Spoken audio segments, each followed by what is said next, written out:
El 26 de mayo de 1828, en una plaza de Nuremberg, apareció un joven que apenas podía sostenerse de pie. Casi no sabía hablar. Llevaba 2 cartas en la mano, y repetía una sola frase, una y otra vez: quería ser jinete, igual que su padre. Con el tiempo, contó algo que nadie esperaba: había pasado toda su vida encerrado, solo, a oscuras, en un cuarto del tamaño de una celda. 5 años después, alguien lo citó en un parque, le clavó un cuchillo en el pecho, y desapareció sin dejar ni un solo rastro. Casi 200 años más tarde, ni los jueces de su época ni la ciencia genética de hoy lograron responder, del todo, quién era Caspar Hauser en realidad. Corría la primavera de 1828, en el Reino de Baviera, al sur de Alemania. Nuremberg era una ciudad amurallada, de calles empedradas y torres medievales, donde casi nunca pasaba nada digno de un titular. Esa tarde, un zapatero llamado George Beckman se cruzó con un muchacho parado solo, vestido con ropa extraña, mirando el suelo, casi sin moverse. Caminaba tambaleándose, como alguien que nunca hubiera aprendido bien a usar sus propias piernas. Llevaba encima 2 cartas. Una, atribuida a un jornalero pobre, decía que había recibido al bebé 16 años atrás y que ahora se lo devolvía al mundo. La otra, atribuida a su madre, apenas agregaba un par de datos sueltos. Nadie confirmó jamás quién había escrito esas cartas de verdad. Y esa duda, con los años, se convertiría en el centro de todo el misterio. El zapatero lo llevó ante un capitán de la guardia local, y ahí quedó claro lo poco que este joven podía explicar de sí mismo. Cuando le preguntaban su nombre, respondía apenas: Caspar.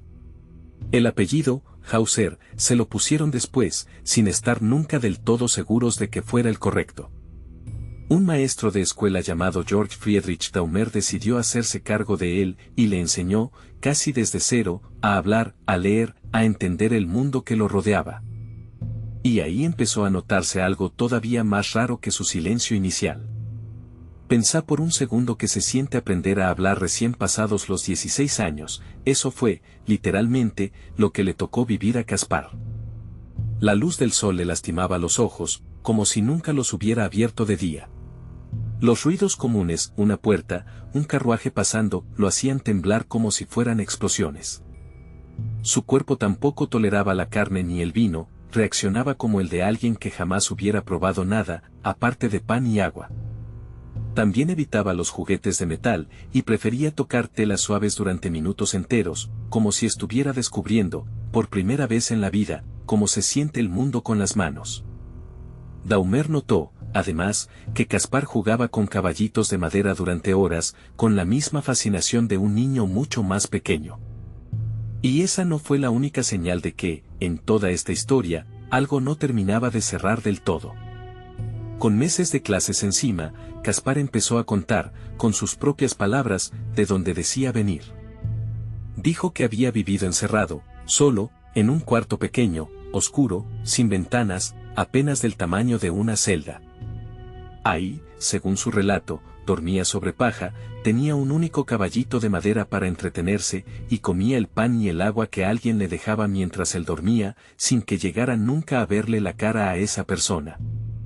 Contaba que, de tanto en tanto, el agua tenía un sabor amargo distinto, y que después de tomarla dormía mucho más profundo de lo normal. Durante años sospechó que lo drogaban para poder cortarle el pelo o las uñas sin que él se enterara.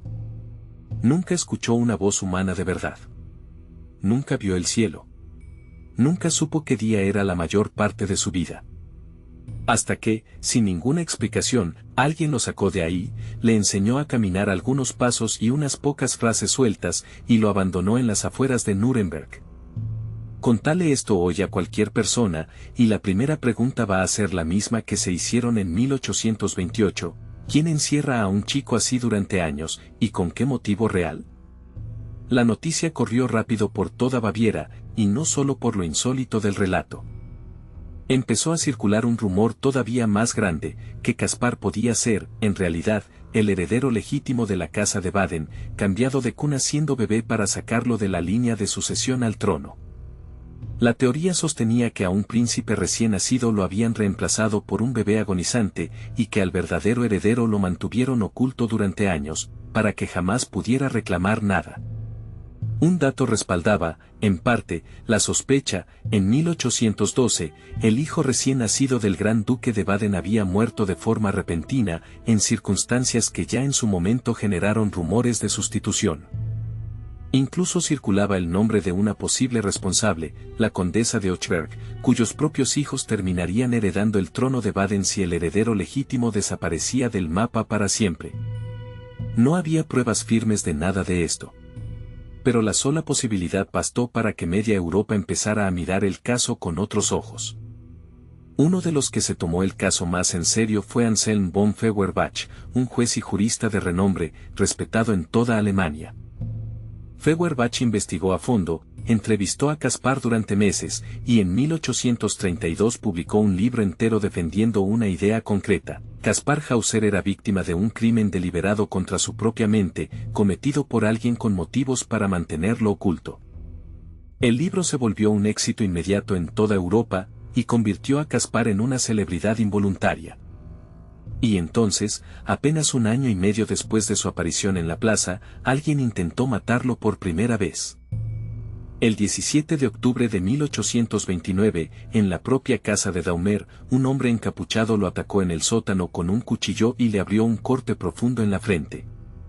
Caspar sobrevivió, pero la versión oficial nunca convenció del todo a todos. Algunos médicos, ya desde entonces, sospecharon que pudo haberse hecho esa herida él mismo. El médico que revisó la herida coincidió en un detalle inquietante: el corte era limpio, superficial, ubicado justo donde alguien podría hacérselo a sí mismo sin correr demasiado riesgo real. Pone esto en el lugar de cualquier vecino de Nuremberg en 1829, ¿le creerías a un desconocido que dice que lo criaron a oscuras durante años y que ahora alguien lo quiere matar? Un noble inglés, el conde Stanhope, se interesó tanto en el caso que se hizo cargo económicamente de Caspar, lo llevó a vivir bajo su tutela, y durante un tiempo defendió en público la teoría del príncipe robado. Pero con el paso de los meses, el propio Stanhope empezó a dudar de todo lo que antes había defendido, y llegó a sugerir en privado que Caspar podía haber inventado buena parte de su propia historia. Para entonces, Caspar ya era una celebridad involuntaria en media Europa. Curiosos viajaban desde otras ciudades solo para verlo pasar por la calle, y los periódicos de la época publicaban cada detalle nuevo de su vida, por mínimo que fuera. Y hubo otro giro que muy poca gente conoce: en mayo de 1833, apenas unos meses antes del final de esta historia, Anselm von Feuerbach murió de repente, en circunstancias que nunca quedaron del todo claras. Corrió el rumor, nunca comprobado, de que alguien lo había envenenado para que dejara de investigar el origen real de Caspar. El hombre que más se había acercado a una respuesta ya no estaba vivo para seguir buscándola. El 14 de diciembre de 1833, Caspar volvió a su casa con una herida profunda en el pecho. Contó que un desconocido lo había citado en el jardín de la corte de Ansbach con la promesa de darle información sobre sus verdaderos padres, y que ahí mismo lo había apuñalado.